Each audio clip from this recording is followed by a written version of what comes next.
I've done everything, bro. I've worked at Greyhound. I worked at bakeries. I sold makeup. I worked at Home Depot. I sold cars. I paved cement.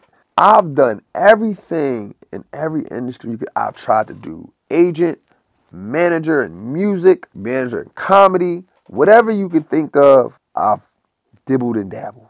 And I realized that those things didn't excite me. What excites me is helping people. Welcome to another episode of Bigger Than Goals podcast with your boy Sean Suge Amos. Today, got a different type of program for you guys. Got a different show. We had someone scheduled, but they had to cancel at the last minute. No hard feelings there. Stuff come up. Stuff happens. That's part of the risk when you have a podcast that mostly have interviews. So what I was going to do was simply just cancel it or reschedule. I did have a studio time booked already, but I decided to take another route. I wanted to stand on what a true entrepreneur is, a true creator is, and that's improvising. And I also wanted to be an entrepreneur in this moment. And one of the things, when things go left, you got to continue and just go right. So instead of saying, hey, I don't have a guest, just cancel it or at least reschedule, I figure I'll tell you guys my story. I started the whole podcast journey with Bigger Than Goals because I just wanted to touch on the details of what it takes to be successful in your own right. And I've had, some people from my network come on the show, as some of you may already saw. Great guests. I appreciate everyone who's come on the show thus far.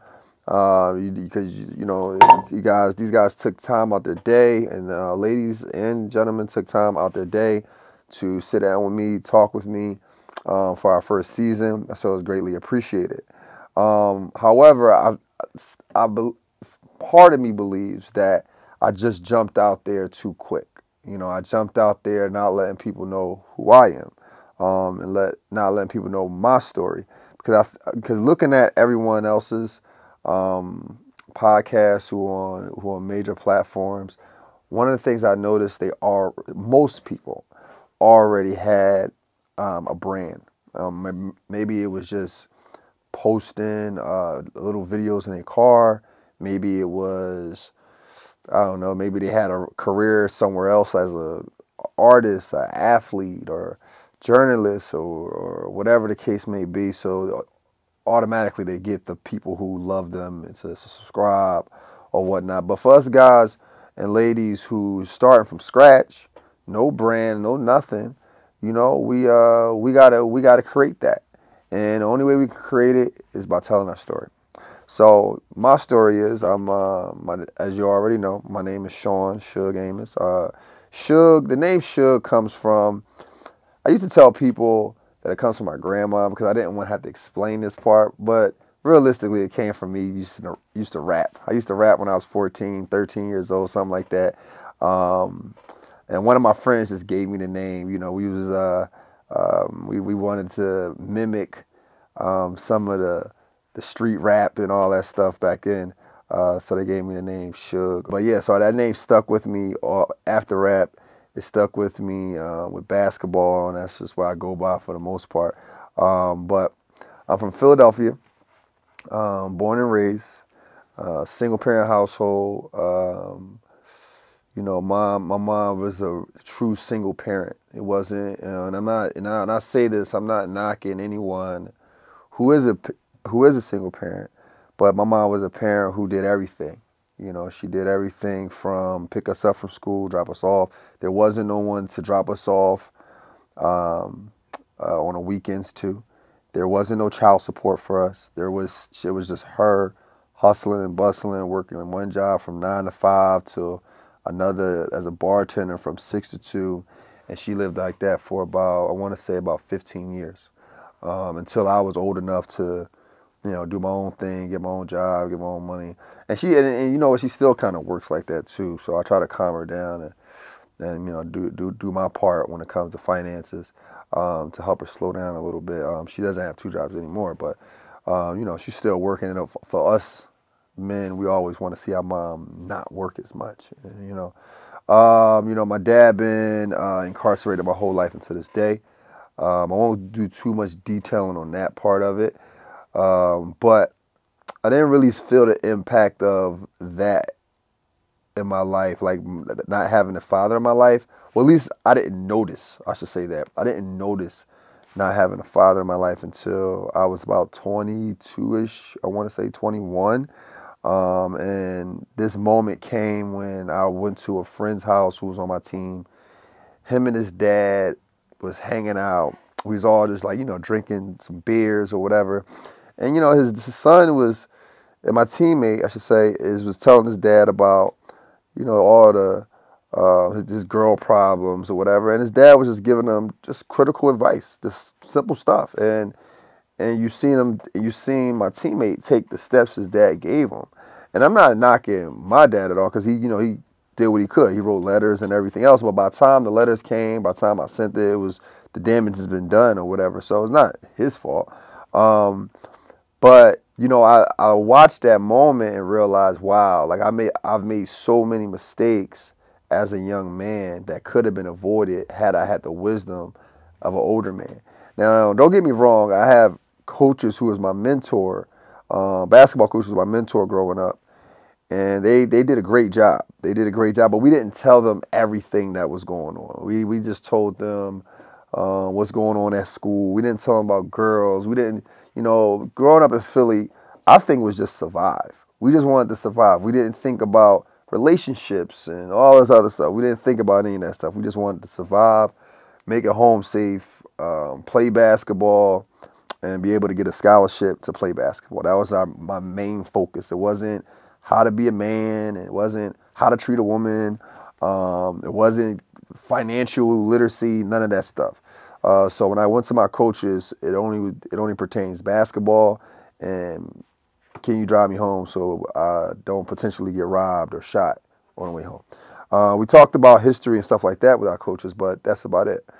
But yeah, so my seeing my friend interact with his dad, I realized that I spent a lot of time figuring things out as a young man. So that's what I realized. Damn, having fathers is important. It's definitely important. This episode is brought to you by Goals Activewear. Goals Activewear is a brand that focuses on basketball wear and attire. Goals Activewear popular collection is score society that promotes elite mindsets for athletes and the everyday person. The best part about Goals Activewear is their clothes of quality and it does not shrink.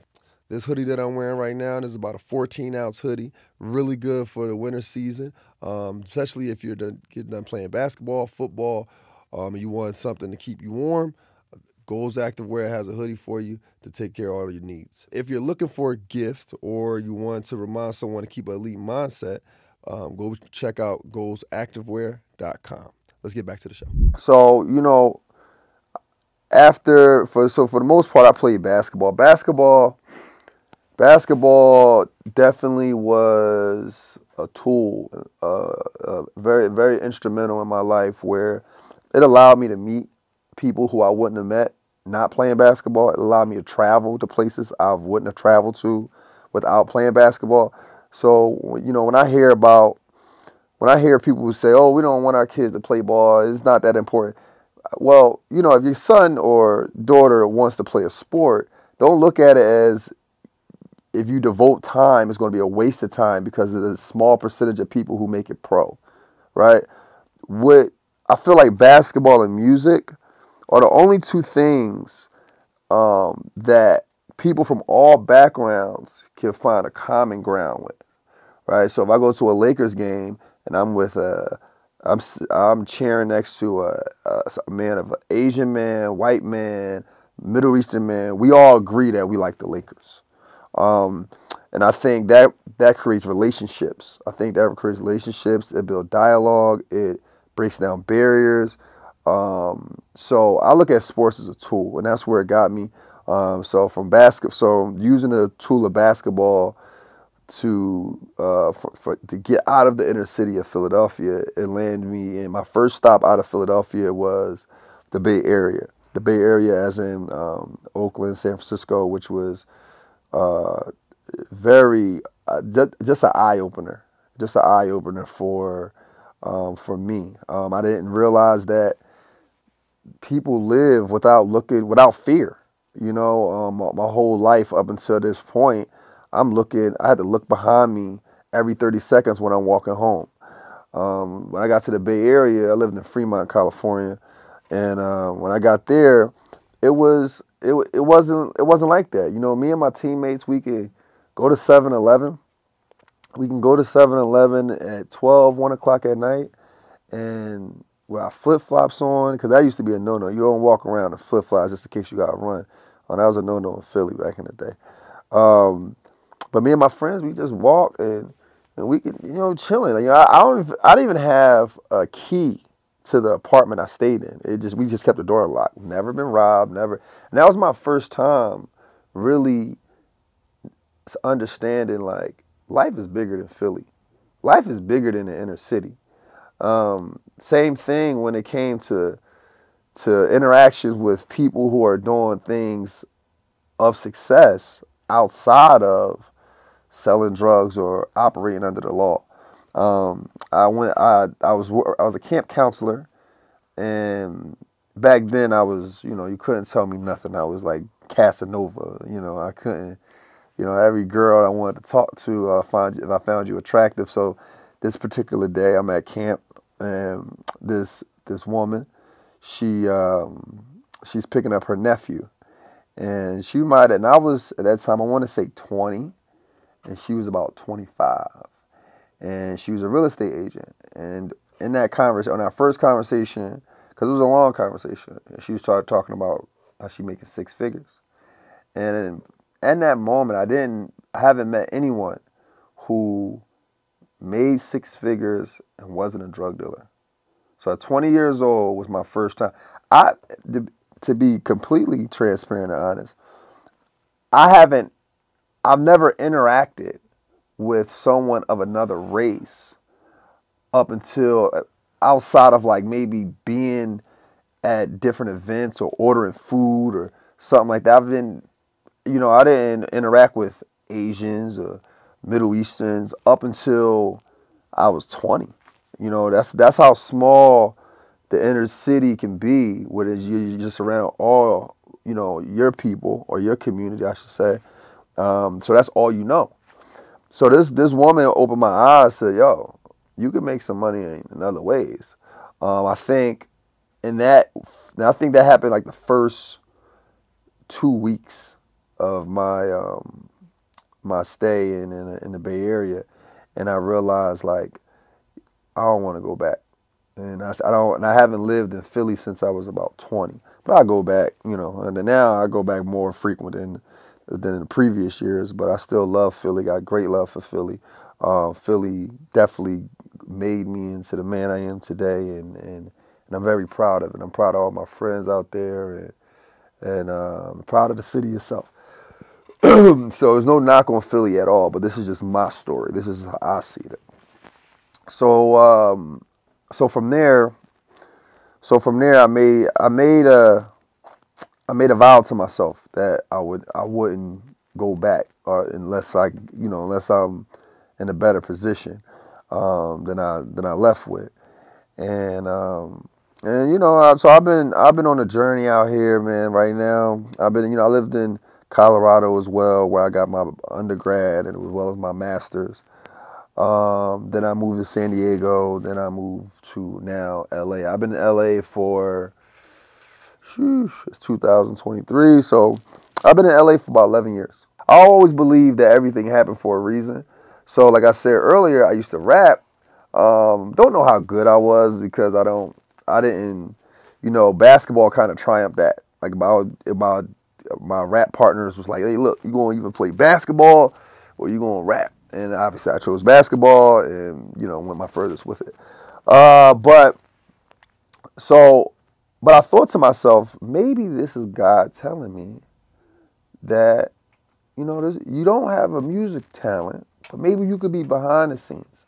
Maybe you could help someone. Because I just genuinely enjoy helping people, right? And I thought to myself, you know what will expedite my process? Because I was a little older when I did this. I was about 28. by the way. But this is like 28, 27 going on 28 to be exact. And I was like, man, like, I need to expedite this because before coming out here, I was in San Diego selling cars. I was making 5 figures a month selling cars. So now I'm at an internship with no money. They're not even paying me any money at this point. So I was trying to figure out what's the fastest route to get to a place in the agency where I'm making money. So my brilliant idea, which probably wasn't the brilliant idea, was go get a job at a smaller agency where you'll learn more and you'll be more hands-on with the artists. And this way, your resume can move a little faster. But that wasn't the right way to go. Well, at least not for me. Maybe I still think it's a good plan, but I think for me, I had to learn that it's okay to want stuff, but understand when you don't have the appetite for stuff. And I just didn't have the appetite to run around and chase artists and chase all these people. So for me, that was short-lived. I ended up going back selling cars. Selling cars, I think, well, I know sales job is the highest paying job, so I needed money, so I always stayed with selling cars for the years I was trying to figure things out. In that process of selling cars and figuring things out, I also managed artists, and I worked. I hate to say this, I worked with Young Money, but I didn't work with anybody of any names or whatnot. I worked with their managers. I didn't get to meet Wayne or Drake or any of these people. I worked with their lower level managers who was like foot runners, the guys who, if they come into a hookah spot or if they're coming to a bar, the foot runner guys, they go make sure girls are there. If they want a girl's number, they go get her and get the number for me. And that's not my personality, so that was also short-lived as well. Once them type of requests came my way, it was like, nah, bro, I can't come, and I think they didn't like that. So I realized that, maybe the music thing ain't my thing. Maybe it's not my thing. Maybe that I'm looking at this all wrong. So, I believe in God. I believe in a higher power, so I started to pray and started to figure things out. And God was unraveling things rather quickly. Like I said, the Young Money thing fizzled. The independent manager with the artist, that fizzled. I found myself even selling cars. Selling cars fizzled as well because you got to be dedicated to selling cars. Like you got to want to sell cars. And at that time, I just didn't want to do it no more. I wanted to do something else, and that ended up fizzling as well. So then I end up I'm finishing my master's online with a school I physically went to, by the way. And then I found a car rental place. Started working at this car rental place, and I started working there. And I'm gonna say this part of the story because this part of the story is important, especially if you're a young entrepreneur or if you're a person who had a job and you want to become an entrepreneur. I worked at this car rental place, and it was a 9 to 5, right? This was important because I needed stability. Like I was behind on tickets, I was behind on rent, I was behind on so many bills. I needed stability. I needed. I remind you, I'm not young. I'm not 21, 22. I'm not living with my parents. I'm out here by myself. I don't have no one to call back home and say, hey, can you send me $2,000? Can you send me $1,000? No one was there for that. So I had to have money coming in at all times. So when I started working at this rental car place, I started to create some stability. I started to get on track with my bills, and my debt started to go down, or whatever the case may be. And it took me about 7 months to maybe a year to get back on my feet. Like when I say back on my feet, I'm not talking about just being able to eat. I'm talking about like having everything in good standards. Like it took a lot of discipline, and the discipline was like not going out. I'm like anybody else, man. I love a beautiful woman. So yes, I want to go on dates, but I just couldn't do none of that stuff. I had to sit still for a little bit, and that's sometimes, the journey requires that. So after a year or so, I started to think about like what I love to do. I'm still, I don't like quitting, so I'm still kind of tiptoeing around that whole um, like being a manager thing. So I found this band. Not found. I knew this guy who was in a band, and he was like, "Yo, we're looking for a manager." So I'm teetering between that and finding what I love to do. So one day I'm in the car on my lunch break, and my friend hits me up like, "Yo, man, how you doing?" And I'm letting him know how I'm doing, which wasn't good at the time. And he said, "Yo, man, why'd you step away from basketball?" And I was just on the whole thing like, "Oh, don't make no money, and don't do this, and don't do that." And then he was telling me like, "Man, I made $5,000 training kids." And I'm like, "What?" Like, in my mind, I didn't hear them numbers. I didn't know those numbers was possible training kids. Also didn't know it was a market to train kids as well. And so I sat and thought about it, but remember, I don't like quitting. So the manager thing was a big thing to me. The agent thing was a big thing to me. Like, I didn't want to come to LA and not get what I set out to do, you know. So one day, I remember this. This was like a Thursday when I had that conversation with my friend. Saturday, I went to a party. And when I went to the parties, people, LA, they ask, "What you do? What you do here?" And da da da da da. And so I was talking to a guy, and I was trying to, I didn't want to. I rent cars. I let him know like, "Hey, yeah, I'm a trainer," and he was telling me about basketball or whatever, just conversation, not thinking nothing of it. We exchanged numbers, whatever.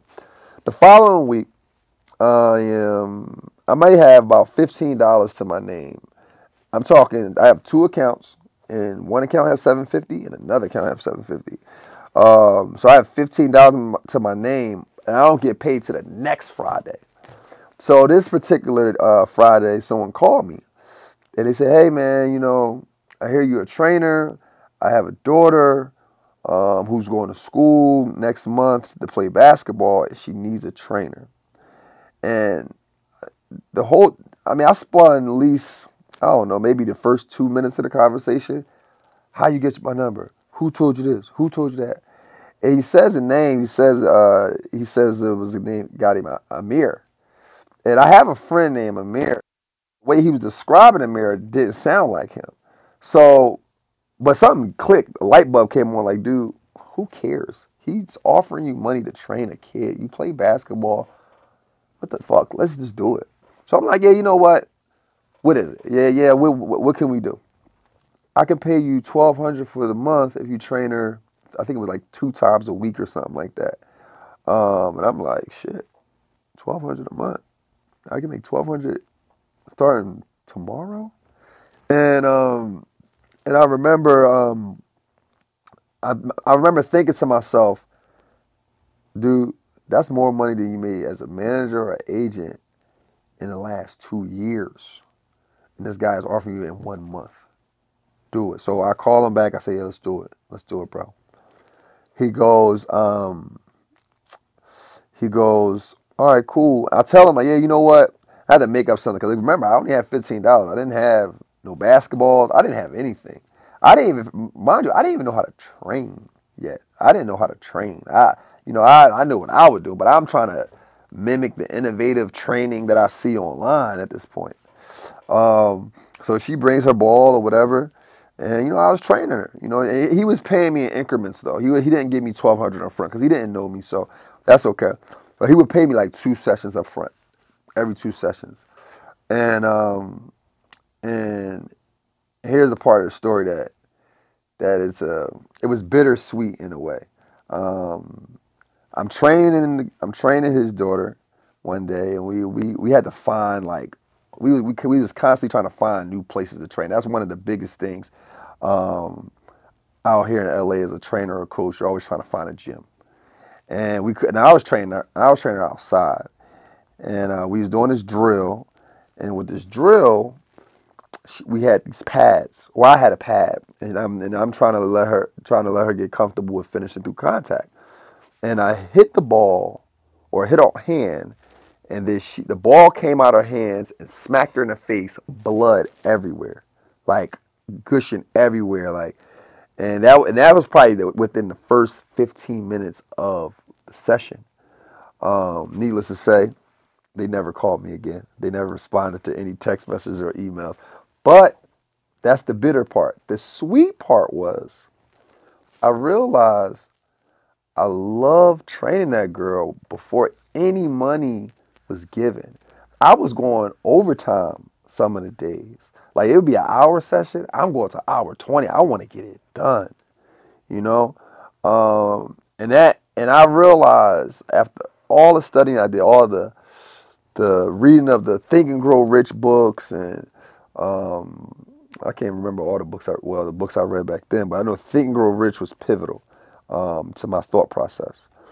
But after reading that book, and in that moment, I was like, this is why they say go with your passion.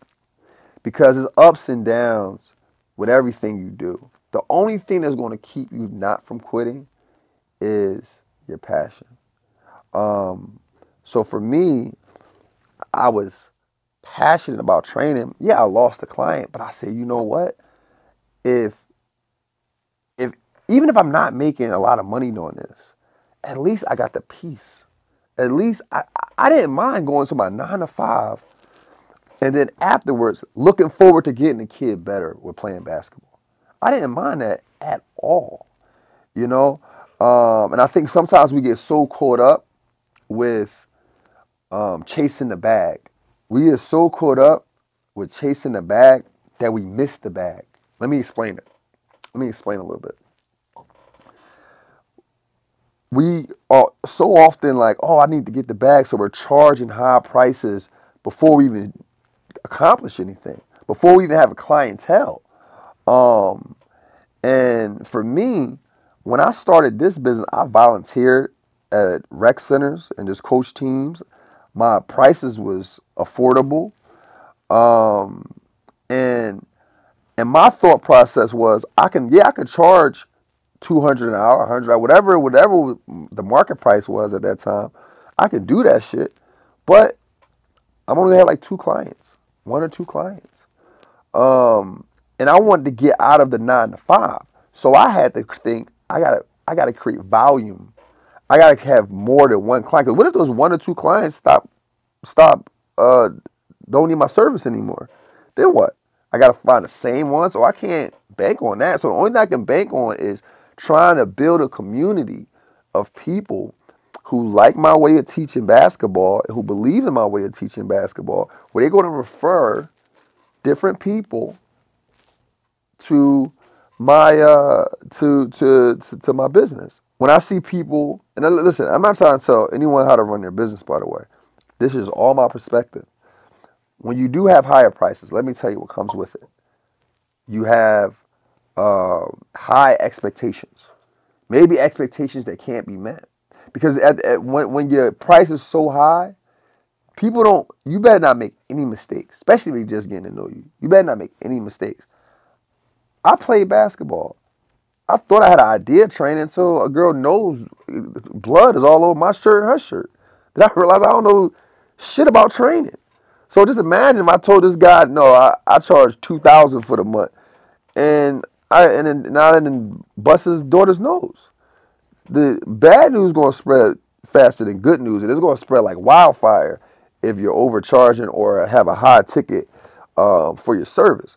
So when I came into it, I started off a little slow because remember I still got my 9 to 5 to take care of my bills. Everything else was just pocket money and stacking money. One of the two. So for me, it wasn't. So once I realized I had a passion for it, I started to like go around and pass out flyers. And I wrote a goal down that week. I had 100 flyers. I printed out, made them on PowerPoint, and I printed them all out. And I said, I just need 3 clients. Maybe I should have aimed higher. Who knows? But I just was like, I just need 3 clients. That's it. So I passed out every flyer, posted it at markets, the whole nine. Remind you, before you guys go, oh, why did you just put it on Instagram and do an ad? This was 10 years ago. This was 10, 11, almost 10, 11, yeah, almost 10 years ago. So ads, and you didn't have DMs back then. You didn't have none of that stuff. If you wanted to holler at a girl, you would go to an old picture and tag and write a comment below or something like that. That's how we was interacting. Um, so for me, I was old school with it. I was passing out flyers. Now the last day, remind you, I didn't pass out all the flyers in every way I can. I have 4 flyers left. And I go to this park and I pass this flyer. One of my last flyers. And this was the first person who stopped me and said, "Hey, you train?" And he started asking more about my background and to make sure I'm just legit. And I let him know. I didn't BS him like the first guy because I realized that can shoot me in the foot. So I let him know I don't have a gym, but I can find a gym. I'm new out here. I'm new trying to get my name out there, whatever the case may be. So, I can give you a discount. This is what I want to charge, but I can give you a discount just to get things started. If you can just give me some referrals or whatever. He said, okay, good. Let's do it. So I'm thinking he got one son. Come to find out, he got 3 sons. He got 3 sons. And he wanted me to train all 3 of his boys at the same time, which worked out tremendously. And to this day, 10 years later, me and that family still have a relationship. They kids play with my club team. They played in some tournaments with me. They follow me on Instagram. Big supporter of their kids, them, and everything else. So, yeah. So so that started my training career. That started my training, and here's another important story or important part of the journey. My first month with training, I made $80. So I never forget it too. Like I said, the beginning I was doing a lot of volunteer stuff. I'm not chasing the bag. I'm chasing freedom right now. I'm chasing freedom of creativity right now. I'm not worried. I got a 9 to 5. That's going to take care of the bills. Let's focus. Let's think long game now. I'm a kid from Philly who don't know anyone out here. I don't have any network. I have nothing. Only thing I have is my hustle and time. So if I can demonstrate I'm willing to sacrifice my time to educate your child in the world of basketball, I think it'll work in my favor, which it did. So I was volunteering for the most part. And then like September and October, I remember making 80, then I made $160. Now the reason why those numbers are important is this. Oftentimes, you have this idea in your mind and you want to say to yourself, I want to make this amount of money. And you don't make it. You're not even on track to make it your first 2 months, your first year, or whatever the case may be. So you automatically quit. But see, I always had the mentality, if I put my pinky toe in the door, I kick the rest open. And that's the mentality that I had. So I made $80, made $160. And my mentality was, you know what? If you make 160, you can make 5 figures. You can make 5 figures a month. You can do whatever you want to do. If you just got to figure it out and know how to plan it. And sure enough, I made a plan.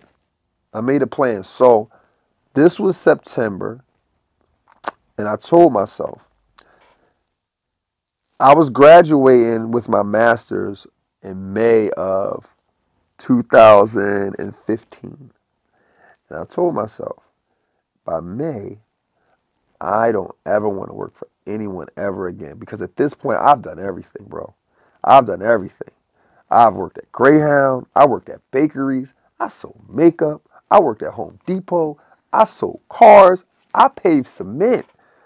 I've done everything in every industry I've tried to do. Agent, manager in music, uh, manager in comedy, whatever you can think of, I've dibbled and dabbled in it. And I realized that those things didn't excite me. What excites me is helping people and teaching people. So basketball, going back to basketball, being a tool. Remember, sometimes you're in a space where you might not go to the NBA, you might not flourish to the highest level. Remember, it could be a tool to get you to the next level of your life. And I said to myself, I just gotta get enough clients to a point where I can quit. Only thing I need to do is make double of what I'm making at the time. Um, and I gave myself a time frame. Also gave myself a time frame. I got 6 months to do it. So I started doing more research. I started seeing what other people are charging. Now I got a little name about 4 or 5 months in because I volunteer coaching, people seeing me coach the kids and people seeing the teams winning. I'm sitting there talking to the families and they're picking my brain about basketball, my background, and obviously they like what they heard. So they referring people to the point where by the time it's hit the 6 month mark, I had to quit the job. I had to because I was telling people I can't only on this day, only on that day. And I mean I remember Sunday being a day where I probably worked 8 hours straight just training kids. Just training kids 8 hours straight. Um and and was I rich at this time? Was I making tons of money? No. But I was on track to meet my goal, and which my goal was to be able to make the same income I was making when I was renting cars, but double, right? Um, and I just focused on that. I didn't go out. I didn't go on any dates. You know, I might have talked to be transparent. I'm just being transparent with you. I might have talked to one girl in that moment for them 6 or 9 months, I believe. And she was long distance, relatively speaking. Seen her a few times, but that was it. You know what I mean? That was it. I went to a few comedy shows to help me laugh when things got a little tough for me. But I just stayed focused because I didn't want to let myself down. Forget everything else. Forget everything. I didn't want to let myself down, man. So when it came May, sure enough, I quit that job. When I graduated with my master's, I quit that job. By the way, I got an MBA. My emphasis is on entrepreneurship. So I got that, quit, and never worked for anyone ever again. To this day, I work with people, but never for them. And I'm proud of that. I'm very proud of that, and because I use basketball as a tool, I'm able to employ others. I've helped many kids get to college. I've helped many kids make the high school team because some of them just want to only make their high school team. Um, I've helped kids get over their anxiety and fear of playing on sports teams. I'm able to help provide for my family. A few things I want you guys to kind of take away from this. One, if you're an entrepreneur and you're trying to get things going, don't chase the bag. Don't chase the bag. Chase the opportunity. Chase the freedom. Obviously, when it comes to the opportunity, do things with integrity. Always do things with integrity because at any given time, things can blow up, things can go left, things can go right. But you want to make sure no one questions your integrity. This should have been the first one, actually. Two, passion. Make sure you're passionate about what you're doing. Like, it all looks good. Every idea is great the first 3 months, the first 6 months. But it gets real dark after the first 7, after the first 8. It gets real dark. A lot can happen if you just follow your passion. All this stuff came from following my passion. Now, you might say, well, it's 10 years. Well, the 10 years go by quick. It doesn't sound like it go by quick, but I also wasn't worried about where I'm going to be in 10 years. So I just focus on one day at a time. And it's not really a long process because I love what I did. And I love what I do because I still do it. So make sure you guys like, subscribe, share, and comment. Let's keep inspiring. Let's keep motivating. Make sure y'all do y'all part because I'm going to do my part and give y'all an episode every week. So just do your part by like, subscribe, share, and comment. Till next time.